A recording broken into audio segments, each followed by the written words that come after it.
안녕하세요. 인터넷 주일학교 친구 여러분. 한 주간 잘 지냈나요? 요새 날씨도 더운데 우리 친구들 늘 건강하게 지내고 있었기를 바래요. 오늘은 원래 성령의 9가지 열매를 배우기로 했었는데 아무래도 시간 관계상 다음으로 또 미뤄야 될 것 같아요. 오늘은 정말 중요한 이야기를 해야 하거든요. 자, 그러면 시작 기도로 주일학교 교리를 시작할게요. 성부와 성자와 성령의 이름으로 아멘. 사랑이신 주님, 오늘도 저희 주일학교 친구들을 한자리에 모아주셔서 감사드립니다. 저희가 이 교리로 하느님의 크신 사랑을 더 잘 알고 더 감사할 수 있게 도와주세요. 특히 이 기도 중에 우리 기도가 필요한 분들을 위해 기도드리오니 고통 중에 있는 사람들 모두가 하느님의 위로로 희망을 얻고 용기를 가지고 살아가게 도와주세요.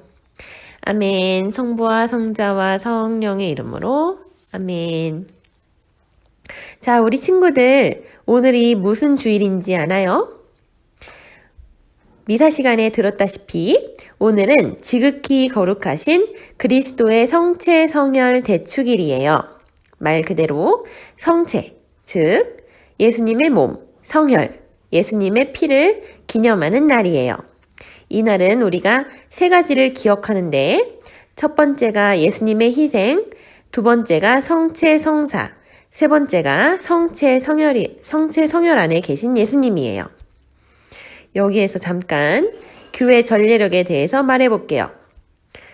우리 교회의 전례력은 우리가 무엇에 대해서 기도해야 할지를 인도해줘요. 예수님께서는 성체성사를 잡히시기 전날 밤, 즉 성목요일에 세우셨어요. 성목요일은 우리 부활절 전에 성삼일의 첫 번째 날이에요. 하지만 우리 교회 전례력은 성체성사를 부활 시기가 끝난 뒤 삼위일체 대축일, 그 다음 주에 기념해요. 즉 지난주 삼위일체 대축일이었죠.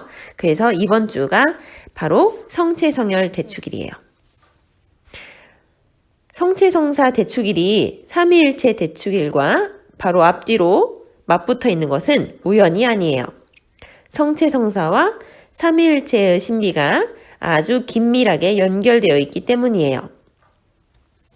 삼위일체는 하느님과 예수님이 사랑이신 성령으로 일치되어서 위격은 세 개이되 본질은 하나인 그런 신비라고 설명했었어요.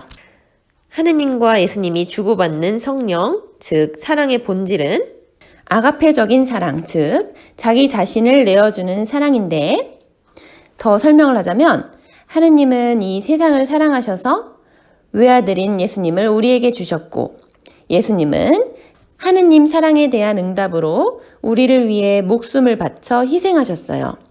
이렇게 예수님과 하느님이 주고받는 사랑의 삼위일체 고리에 우리가 참여하게 되는 게 바로 성체성사예요.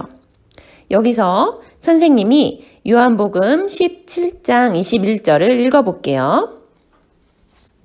아버지, 이 사람들이 모두 하나가 되게 하여 주십시오. 아버지께서 내 안에 계시고 내가 아버지 안에 있는 것과 같이 이 사람들도 우리들 안에 있게 하여 주십시오. 그러면 아버지께서 나를 보내셨다는 것을 세상이 믿게 될 것입니다.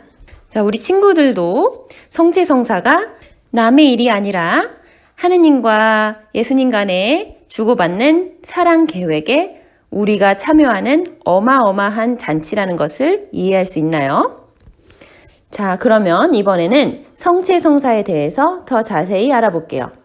우리가 미사를 보면 두 부분이 있지요. 첫 번째는 말씀의 전례로 그날의 말씀을 듣고 두 번째는 성체성사 부분이에요.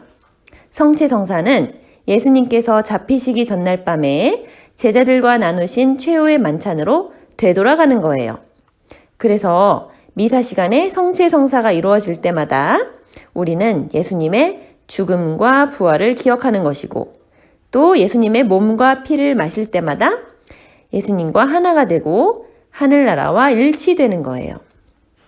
자, 여기서 선생님이 요한복음 6장 53절에서 57절을 읽어볼게요. 예수께서는 다시 이렇게 말씀하셨다. 정말 잘 들어두어라. 만일 너희가 사람의 아들의 살과 피를 먹고 마시지 않으면 너희 안에 생명을 간직하지 못할 것이다. 그러나 내 살을 먹고 내 피를 마시는 사람은 영원한 생명을 누릴 것이며 내가 마지막 날에 그를 살릴 것이다. 내 살은 참된 양식이며 내 피는 참된 음료이기 때문이다. 내 살을 먹고 내 피를 마시는 사람은 내 안에 살고 나도 그 안에서 산다. 와, 성체성사에 어마어마한 의미가 담겨 있죠? 그래서 성체성사는 우리 가톨릭 신앙의 최고봉이고 7가지 성사 있죠. 세례성사, 견진성사, 고해성사, 혼배성사, 서품성사, 병자성사 이런 것들은 다 성체성사와 묶여 있고 또 성체성사를 향해 있어요. 자, 우리가 예수님의 몸과 피를 받아 모시면 삼위일체의 사랑의 고리에 참여하게 되고 예수님의 희생을 기억하는 거라고 했는데 그러면 우리의 준비 자세와 우리가 그 사랑에 보답하는 방법은 무엇인지 한번 알아볼게요. 우리가 성체를 모시려면 우선 첫 영성체를 받아야 해요. 우리 친구들 중에 이미 첫 영성체를 받은 친구들도 있을 테고 아니면 아직도 첫 영성체가 무엇인지 한 번도 들어보지 못한 친구들도 있을 텐데 보통 한국의 성당에서는 초등학교 3학년 정도 되면 첫 영성체 반이라고 해서 처음으로 예수님 몸을 받아 모시기 위해서 열심히 준비하는 교리 교육을 받아요. 우리가 첫 영성체를 받는 이유는 성체성사 안에 숨겨진 신비를 잘 이해하고 또 예수님의 몸과 피를 받아 모실 준비를 잘 하기 위해서예요. 그리고 두 번째로 우리는 예수님 몸을 잘 모시기 위해서 고해성사를 받아야 돼요. 고해성사를 받아서 우리 영혼을 깨끗이 준비해야 해요. 우리가 귀한 손님이 집에 오신다 그러면 집안도 잘 청소하고 또 잘 꾸미고 음식도 잘 장만하고 하는 것처럼 우리 몸에 예수님 몸과 피를 모시려면 그 전에 우리 몸과 영혼을 잘 가꿔야겠지요. 자, 여기서 선생님이 고린토 1서 제11장 27절부터 30절을 읽어볼게요.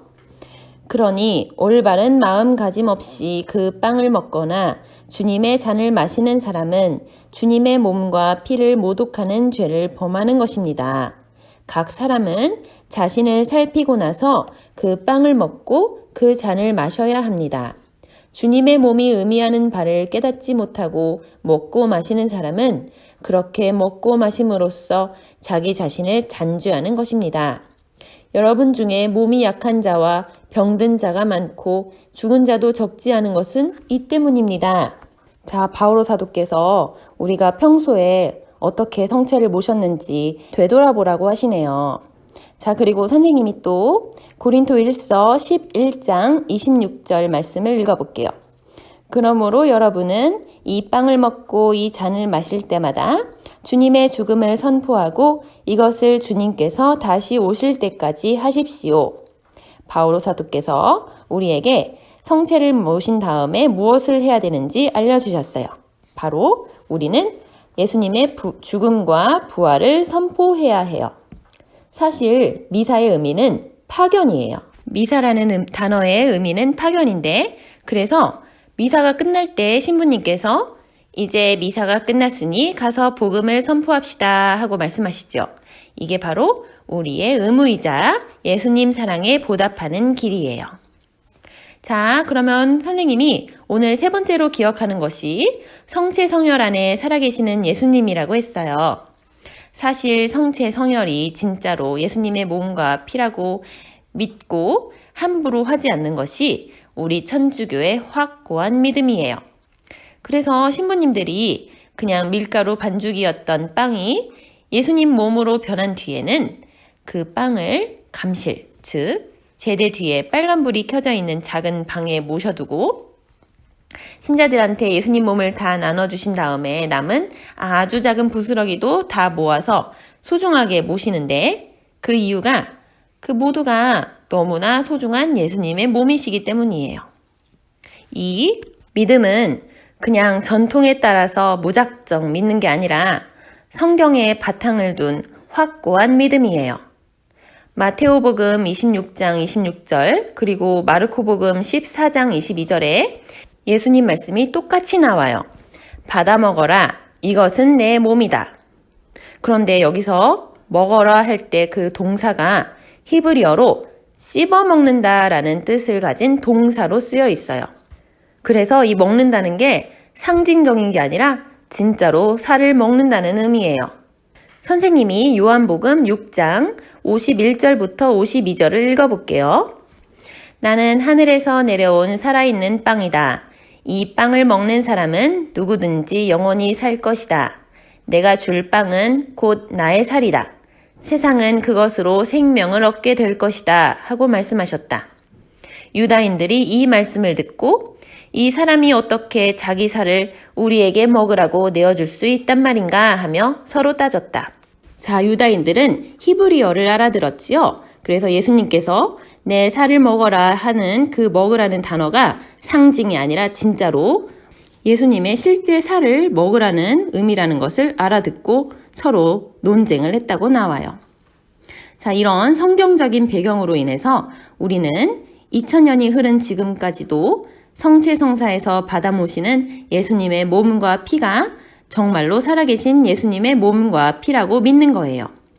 사실 교회 역사 안에서 성체성혈이 진짜 예수님의 살과 피라는 걸 보여주는 기적이 많이 일어났어요. 그런 기적들은 예수님께서 우리의 의심과 약한 믿음을 도와주시려고 보여주셨던 기적들이지만 우리는 그런 기적에 의존하지 않아도 예수님의 말씀만으로도 성체성혈의 진짜 신비를 믿을 수 있으면 좋겠어요. 자, 그러면 예수님의 몸을 모신 우리의 몸은 보통 몸이 아니라 예수님께서 머무시는 성전이겠죠. 예수님 몸을 모신 뒤에 우리는 우리 안에 오신 주님께 감사하고 예수님의 축복을 다른 사람들에게 전할 수 있도록 노력하면 좋겠어요. 그리고 다음번에 성당에 가게 되면 아니면 성당 옆을 지나가게 되면 감실안에 계신 예수님께 인사드리고 예수님께 기도드리면서 예수님의 고통을 위로해드리고 또 외롭게 계신 예수님과 친구가 되어드리도록 시간을 내어드리면 좋을 것 같아요.